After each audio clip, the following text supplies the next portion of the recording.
With nearly 25% of the year in the book, let's take a look around the league at some surprising performances, both good and bad, for some players and clubs.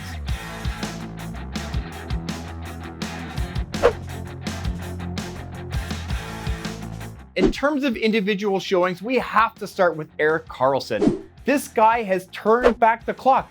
He looks like the defenseman he was 7 years ago, winning Norris trophies for the Ottawa Senators. It's been an unbelievable resurgence for the Swede. What's really fun about the Carlson situation and why it really bears watching is because he's doing all this for a San Jose Sharks team that is clearly in rebuild mode. The way Carlson is playing, he's going to have capologists for contenders working overtime, trying to figure out if they can squeeze that $11.5 million hit somehow into the ledger. Speaking of finding old form, how about the year Dallas Stars captain Jamie Benn is having? The 33-year-old is playing at a point-per-game pace after years of subpar production that made it really easy to believe that his best days were long gone. Now, Benn, of course, is a former Art Ross winner, and in recent times, we all know who's had a lock on that trophy. It's Connor McDavid. Well, the new development this year is McDavid is front and center in the Rocket Richard chase. He could win the goal-scoring title. Number 97 has been clipping along at basically a goal-per-game pace all year, doing stuff we used to see from a guy who wore number 99 in Edmonton years ago. If you polled NHL observers at the start of the season and said, a quarter into the season, who will be the best Canadian team?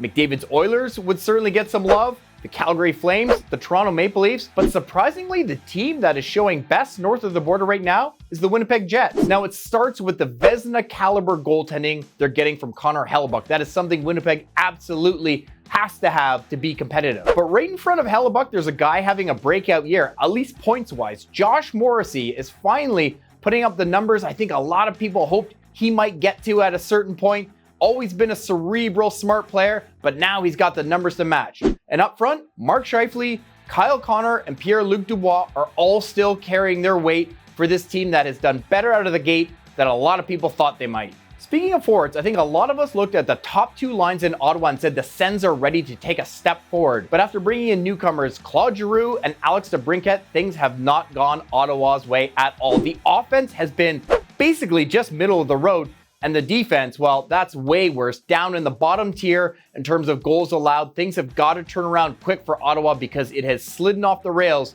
early on in this season. While the Sens have certainly struggled, you'd have to say the three teams atop the league, it's a bit of a surprise that they're all there. Let's start with the Vegas Golden Knights. They missed the playoffs last year, but have been solid all season.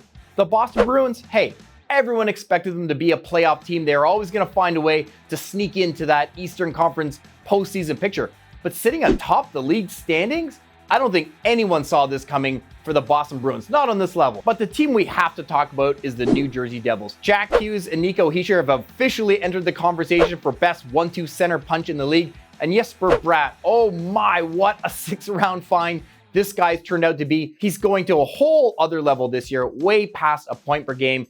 You just can't say enough about the things that are happening with this fast New Jersey team right now. Hey, obviously there's still a long way to go in the NHL season, but with a quarter of it already completed, you have to say, some of the best stories have come from unlikely places.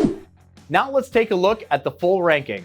How about Jamie Benn's Stars? They've been great all season, and his resurgence, along with the performance, of course, of Jason Robertson, has them looking like a real contender. I'm not sure anyone's had an up and down season like the St. Louis Blues. They came out and won their first 3 games, then had a long losing skid, then turned it right around and ripped off a bunch of wins. They're up and down, but you know when St. Louis is good, they can play with anyone. You know, a team we've expected to see in the playoffs year over year in the Alex Ovechkin era is, of course, the Washington Capitals.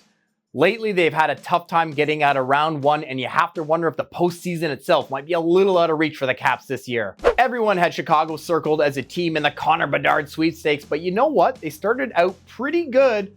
Now they've started to slide. They're moving down the standings, and you wonder, maybe their fans are actually a little excited about that, dreaming of getting the likes of a Connor Bedard, even Adam Fantilli at the top of the draft. I'm Ryan Dixon. I'll be back every couple of weeks to do the power ranks. Before you know it, we'll be at the midpoint, and who knows what we'll be talking about then. We'll see you very soon.